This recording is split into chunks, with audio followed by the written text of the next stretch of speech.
Şuradan saniyede İHA var mı İHA? Bana İHA hediye.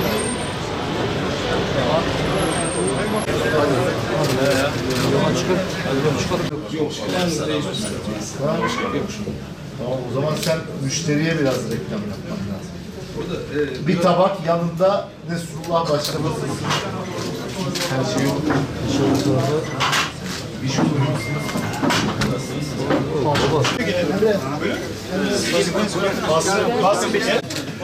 Afiyet olsun.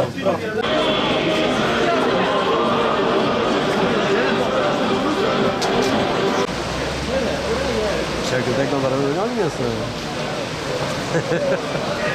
Allah'ın selamı, rahmeti, bereketi inşallah üzerinize olsun diyorum. Bitlis'in bizim gönül dünyamızda apayrı bir yeri var. Bu topraklar ilmin, irfanın gönül dünyamıza ışık olmuş nice mübarek inzatın memleketi. Dünyaya nam salmış ariflerin, evliyaların şehri. Burası Mevlana Abdurrahim-i Bitlisi'yi, Müştak Baba'yı, Pir Muhammed Küfrevi Hazretlerini, Said-i Nursi'yi, Mevlana İdris-i Bitlisi'yi çıkarmış mübarek topraklardır. Fahrettin Ahlati gibi çağının ötesinde işler yapan bir astronomu çıkarmış coğrafyadır. İşte biz Bitlis'e bakınca bu mübarek zatları, ilmi, irfanı görüyoruz. Elbette ki bu şehre hizmet ederken bu mirasın kıymetini bilerek hizmet ediyoruz. Böyle şahsiyetleri yetiştirmiş, ihlasıyla Nuhiye, Şerifiye, Yusufiye medresesi gibi birçok medresesiyle güçlü bir ilim geleneğine sahip Bitlis'e üniversiteyi 2007 yılında biz kazandırdık. Bizim en büyük zenginliğimiz bize devrolunan bu miras. Üzerinde yaşadığımız toprakları basit bir kara parçası olarak tarihimizi bir maziden ibaret sayarak zaman geçiremeyiz. İşte bakın, Yeni Zelanda'da dün Müslüman kardeşlerimizi katleden o teröristlerin dünyanın bir ucundan bizim ülkemize yönelik tehditlerini aklınıza getiriniz.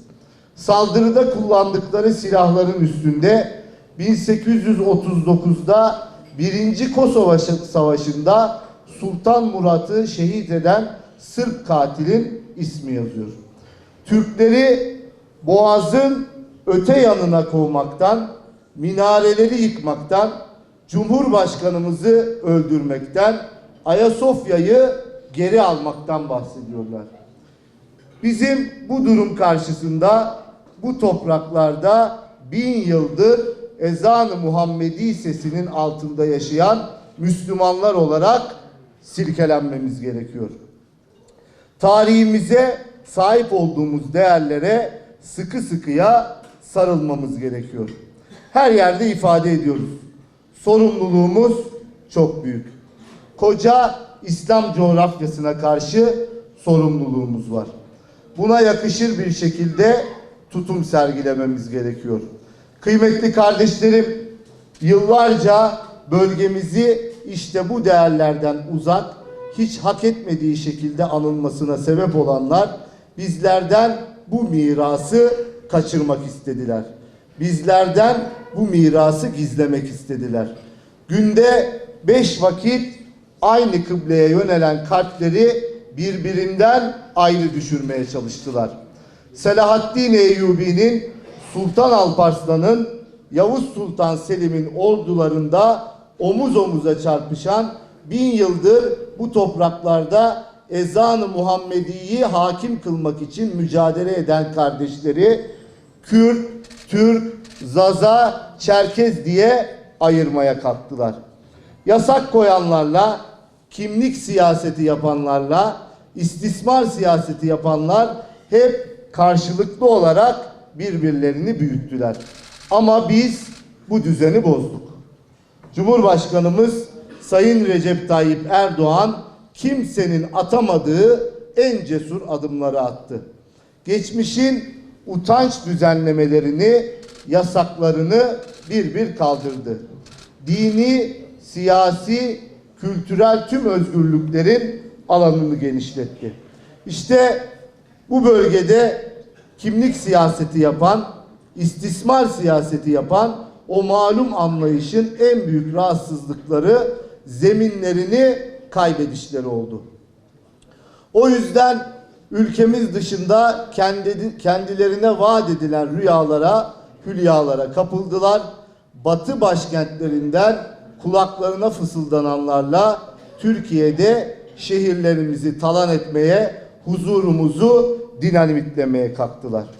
Birinci görevi milletin canını, malını, neslini korumak olan devletimiz elbette ki bu çapulculara meydanı boş bırakamazdı. Nitekim bırakmadık da. Önce şehirlerimizi çukurlarla, barikatlarla talan eden, evlerimizi yakıp yıkan teröristleri şehirlerimizden koparıp attık. Ardından tüyü bitmemiş yetimin hakkını Kandil'e akıtan, milletin verdiği yetkiyi teröre yaltaklık için kullanan belediyeleri tekrar birer birer milletimizin hizmetine sunduk. Şimdi Bitlis'e, Van'a, Ağrı'ya, Diyarbakır'a gelip irademizi gasp ettiler diye atıp tutanlar var ya, onlar hem yüzsüzler hem de yalancılar. Milleti hiçe sayıp Kandil'den belediyeleri yöneterek asil milletin iradesini gasp edenler aslında ta kendileri. Şimdi utanmadan, sıkılmadan yine milletin karşısına geçip oy istiyorlar.